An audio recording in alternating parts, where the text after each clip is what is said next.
پیر میر علی شاہ صاحب جنہوں نے گولڑے شریف سے چلتے ہوئے لوگوں نے کہا حضور، بہت سارے لوگ مشورے دیتے ہیں حضور یہ تو آپ کا کام ہی نہیں ہے، آپ کا تو پڑھنا پڑھانا کام ہے، آپ تو ویل چیئر پر ہے، آپ اندر بیٹھے، آپ پر کیا مسئلہ ہے؟ تو میں نے کہا جس کتے کو مالک پالتے ہیں اگر اس کی ٹانگیں نہ بھی ہوں تو اس کا منہ تو سلامت ہے۔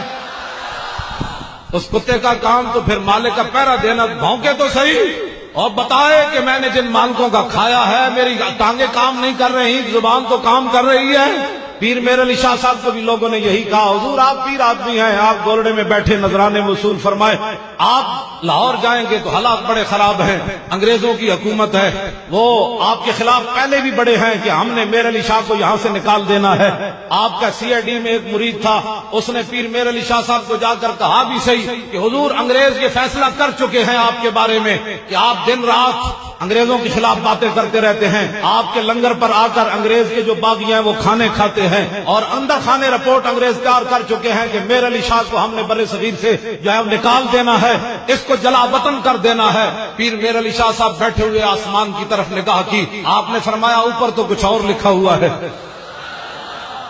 یہ ہے حضور کی امت کا ترجمان۔ حافظ محمد افضل فقیر صاحب کی قبر پر لکھا ہے، وہ بڑے حضور کے غلام ہیں، عربی فارسی اردو میں ان کی شاعری موجود ہے، ابھی کوئی چند سال ہوئے دنیا سے گئے، فقیر تھے، ان کی قبر پر یہ اپنا ان کا شعر لکھا ہے کہ جب روح میرے پیراہن خاکی سے نکلی تو روزے سے آواز آئی او میرا فقیر آیا۔ حضور سے اتنا پیار ضرور کرنا ہے،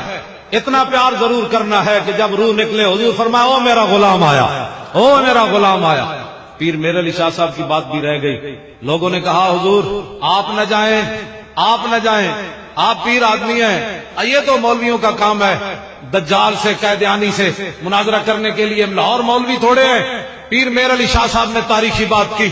اور قیامت تک آنے والے علماء اور مشائخ کے لیے راستہ متعین کر دیا، فرمایا ہم سے ایسی بغیرت فقیری نہیں ہو سکتی، ہم سے ایسی بغیرت فقیری نہیں ہو سکتی کہ حضور کی ختم نبوت کا منکر قائدیانی لاہور میں للکارتا رہے اور میر علی شاہ گولڑے میں بیٹھا رہے۔ میر علی شاہ جائے گا اور میر علی شاہ صاحب لاہور آ گئے، آپ نے فرمایا قائدیانی تو کہتا ہے میں نبی ہوں، صدیوں کے بعد میں محمد عربی کا غلام ہوں، بادشاہی مسجد کے محراب میں قلم دوات رکھ دیتے ہیں، دروازے پر پیر جاتے ہیں، تو ادھر سے اپنے قلم کو حکم دے چلے۔ میر علی شاہ بھی کہے گا قلم کو چلے، جس کا قلم چل گیا وہ حق پر، وہ نہ آیا دجال، اس نے آنا کہاں تھا۔ لوگوں نے پھر پیر میر علی شاہ صاحب کو تانا دیا حضور اتنی بڑی بات کر دی، قلم نہ چلتا تو پھر پیر میر علی شاہ صاحب جلال میں آ گئے، فرمایا جھلیو او پاگلو میں نے یہ خود بات تھوڑی کی، مجھے رسول اللہ نے حکم دیا میں نے اعلان کر دیا۔ ہم ان کے بیٹھے ہیں ماننے والے، ہم ان کی جو ہے وہ بیٹھے ہیں ان کے ساتھ عقیدت کرنے والے، لبیک محمد والے کو کیا پتہ ہے، ہاں ہم بیٹھے ہیں ان کے جانشین۔ جس طرح پیر میر علی شاہ صاحب لاہور آ گئے، آپ نے اس دجال کو للکارا، وہ تو نہ آیا، پھر لوگوں نے چونکہ 11ویں شریف کا بھی موقع ہے تو پیر میر علی شاہ صاحب گیلانی بھی ہیں۔ میں پچھلے سال اس گاؤں میں بھوئی گھاٹ، اس گاؤں کی جگہ جہاں پیر میر علی شاہ صاحب اتنے تھے تو پڑھنے کے لیے گئے،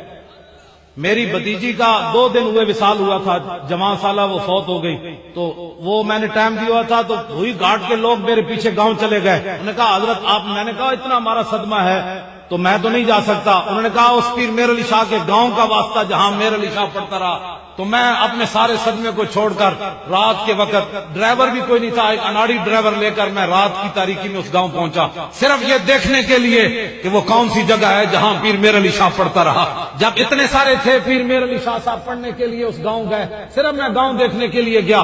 حالانکہ میں تو صدمے سے بھی باہر نہیں آیا تھا ابھی، لیکن میں وہ گاؤں تقریر کرنے کے لیے صرف پیر میر علی شاہ صاحب کی وجہ سے چلا گیا۔ اتنے سارے تھے تو پیر میر علی شاہ صاحب وہاں پڑھنے گئے، وہاں ایک بابا تھا، ہمارے تو مولانا جوان ہے نا پڑھتے ہیں، قصیدہ غوثیہ عامل بھی ہیں اور قصیدہ ان کو زبانی یاد ہے بہت سارے لوگوں کو، تو یہ قصیدہ جو ہے میں بھی تھوڑا تھوڑا یاد مجھے بھی ہے، تو وہ بابا تھا عامل، وہ قصیدہ غوثیہ کے نام پر اپنی پیری چمکاتا تھا، جب بھی مسجد میں لوگ نماز پڑھنے آتے تو وہ ساری دنیا کھڑی ہو جاتی۔ اب پیر میر علی شاہ صاحب اتنے سارے تھے، جب وہ مسجد میں نماز پڑھنے گئے وہ بابا آیا، ساری مسجد کھڑی ہو گئی، تو پیر میر علی شاہ صاحب بیٹھے رہے پہلی صف میں، اس بابے کو بڑا غصہ آیا، وہ کہنے لگا کہ او بچیا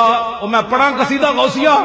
یعنی میں تیرے خلاف پڑھنے لگا تو یہی تڑپ جائے گا. پیر میر علی شاہ صاحب ابھی اتنے تھے, اس وقت یہ مقام تھا, تو جب لاہور آئے تو سوچ سکتے ہیں کس مقام پر فائز ہوں گے.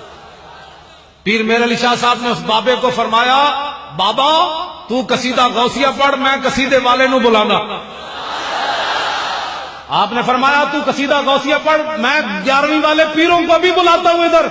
ہماری بلی امی میں ہوں, میں ساڈے بابے کا قصیدہ پڑھ کر ہمارے اوپر ہی پھونکنا ہے تو نے. یہ ہے پیر میر علی شاہ. جب آپ سوچ سکتے ہیں کہ جب وہ جوان اور رسول اللہ نے بھیجا ہوگا تو وہ کیا انوکھی وضع سارے زمانے سے نرالے ہیں, الہی یہ عاشق کون سی بستی کے رہنے والے, شمع کشتہ کو جلا سکتی ہے موج نفس ان کی, الہی کیا چھپا ہوتا ہے اہل دل کے سینوں میں. پیر میر علی شاہ صاحب رحمت اللہ تعالی علیہ نے مریدوں کو جلال میں آ کر فرمایا کہ اگر قیدیانی آج یہ کہہ دیتا, یہ قیدیانی آج میر علی شاہ کو یہ بات کر دیتا کہ اگر حضور آخری نبی ہے تو اس پر دلیل میر علی شاہ یہ دے کہ مردہ زندہ کر کے دکھائے, تو فرمایا آج میر علی شاہ نے مردہ بھی زندہ کر کے دکھا دیا. ہم ان کے وارث بیٹھے ہیں, ہمیں کوئی پاکستان کے بارے میں مت بتائے کہ پاکستان کیسے بنا, یہ ہم ان کے وارث بیٹھے ہیں. ہمیں کوئی مت سکھائے کہ پاکستان میں کیا ہونا ہے. پاکستان میں وہی ہونا ہے جو پیر میر علی شاہ کر کے گئے, پاکستان میں وہی ہونا ہے جو پیر جماعت علی شاہ نے کیا.